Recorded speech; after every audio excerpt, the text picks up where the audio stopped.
Zásah Spojených štátov vo Venezuele definitívne potvrdil tézu o sile a veľkosti štátov, ktoré sú v súčasnosti rozhodujúcimi prvkami makroprocesov medzinárodných vzťahov.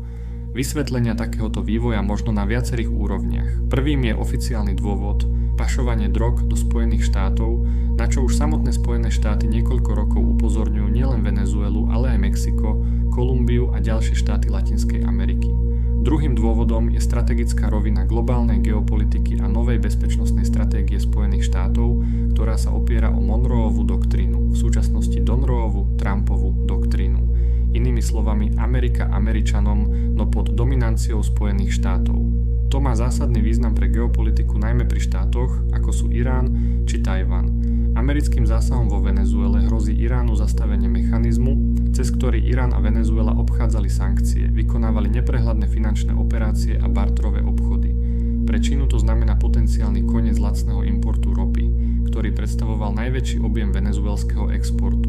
V prípade skutočnej tranzície Venezuely Spojené štáty jednou ranou zasiahli Rusko, vojensky a politicky, Čínu, ekonomicky a investične, Irán a Kubu, pričom má globálne veľkú symboliku silnej americkej armády. Pre Európsku úniu je na obzore aj otázka Grónska. Trump síce veľa a rád rozpráva a brať ho úplne vážne je niekedy problematické. Po Venezuele sa situácia radikálne mení. Tretím dôvodom, tým azda najpodstatnejším, je ropa. Pod Trumpovým vedením sa Spojené štáty stali svetovým producentom ropy. Avšak viaceré rafinérie na juhu Spojených štátov sú prispôsobené práve na ťažkú, hustejšiu ropu, ktorú má najmä Kanada, Rusko a Venezuela.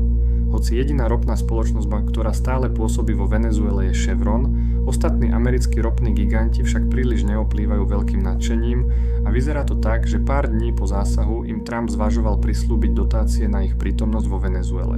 Tieto firmy stále majú pohľadávky voči znárodneným majetkom vo Venezuele a zdá sa, že pokiaľ situácia nebude viac prehľadná a najmä stabilná, tak do takéhoto dobrodružstva pôjdu len zdráhavo. Koniec koncov masívna prítomnosť ropných spoločností vyžaduje okrem stability aj obrovské investície a čas. Treba však pripomenúť, že Spojené štáty 30 miliónovú Venezuelu neokupujú a situácia môže pokojne zostať v starých koľajach. Ak by však došlo k postupnej transformácii a zvýšeniu produkcie ropy, prinieslo by to nižšie ceny a dopyt po investíciách a kapitálu na novom trhu. Štvrtý dôvod na zásah sa črtá v pohľade na dolár a jeho signály o obchádzanie v rámci obchodu s ropou. Tento však zostáva skôr ako preventívny krok než riešenie akútneho problému. Hoci platby v nedolárových menách predstavujú pre Spojené štáty riziko straty dominancie svojej meny, pričom už minulý rok Trump vyhlásil, že ak BRICS vytvoria novú menu alebo podporia inú menu namiesto amerického dolára, budú čeliť 100% clu na svoj export do Spojených štátov.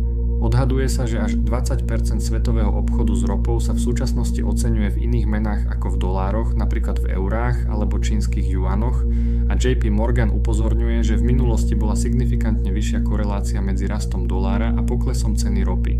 Inými slovami, vplyvom viacerých faktorov sila petrodolára klesla. Venezuela síce má obrovské zásoby ropy, no v súčasnosti produkuje približne 1% svetovej produkcie.